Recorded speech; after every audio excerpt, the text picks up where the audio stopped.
जर आयुष्यात निवड करायचीच असेल ना तर आधी स्वतःला निवड. लग्नाआधी शिक्षण निवड, कारण संसार नंतरही करता येतो, पण शिक्षणाची वेळ परत येत नाही.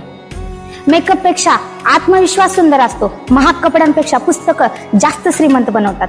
हातात बांगड्या नाही तर लेखणी शोभली पाहिजे. 4 भिंतीत बंद होण्यापेक्षा जगाच्या मैदानात उतरण्याची हिंमत ठेव. चुलीच्या धुरात हरवू नकोस, ज्ञानाच्या प्रकाशामध्ये उजळ. आंधळ्या परंपरेपेक्षा संविधानाचा विचार समजून घे. क्षणिक प्रेमापेक्षा आयुष्यभरासाठी ध्येय निवड. कोमल राहा पण कमजोर नाही. संस्कृती जपा पण स्वप्न गमवू नका. हो, तू एक अशी स्त्री बन जिच्या पाकिटात स्वतः कमवलेले पैसे असतील, मनात ज्ञान असेल, हृदयात दया असेल, चेहऱ्यावर आत्मविश्वास असेल आणि निर्णयांमध्ये जबाबदारी असेल. तू एक अशी स्त्री बन जिच्यामुळे वडिलांची मान अभिमानाने उंचावेल, आईच्या डोळ्यात आनंद चमकेल आणि तुझी भरारी इतर मुलींसाठी दिशा ठरेल. तू फक्त स्त्री नाहीस, भविष्य घडवणारी शक्ती आहेस.